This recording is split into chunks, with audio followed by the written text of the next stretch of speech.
Sim, tem par linha nan grande, esse aí tá conhecida, na Bonaire, esse aqui tá, tem 20 projetos nan que era aprovar, lo tem acolhida para muita, lo a entregar e planan, pero também riba parte de deporte, baile, cultura, também lo duna curso e taller de vídeo, de drama e diferentes coisas para ter muita saúde na mente. Ora nós papia de ter muito, nós está papiando de formação de também. Sim, correto. Como é subsídio e arreglo aqui, tá para tur muito para participar na Holanda Caribense.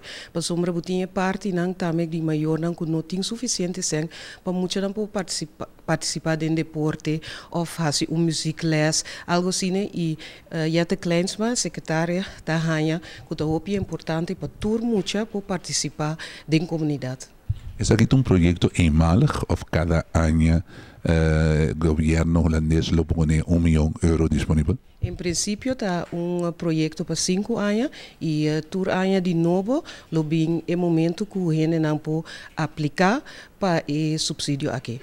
E esse não envolve, como este vai guia muito aqui, durante um curso, esse não já prepara na escola ou de comunidade de vários meses, pessoas não vai preparar? Bom, em princípio, a organização existente que é a fundação que está fazendo algo para muita e muita com maior e menos recursos que não sabe como para atender com esse sorte muita aqui.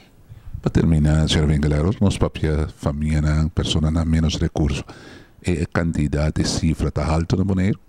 Te camina a misa mi não tem cifra não e não que duna cifra ou duna mi mes opinião que mi não sa precisamente, pero não sa se que tem hopi sorry.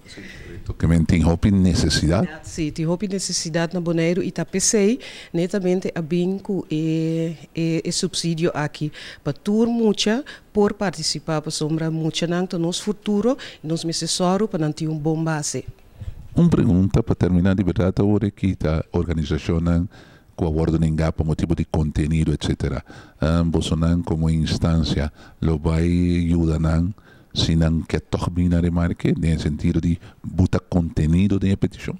Sim, nós nota a organização que está esse aqui é o Ministério de Assuntos Social e Labor na Holanda a iniciar o projeto aqui e se a intenção está para ajudar como a organização que nunca não faz algo assim para ajudar já no futuro e ter mais chance para lograr e também ganhar subsídio.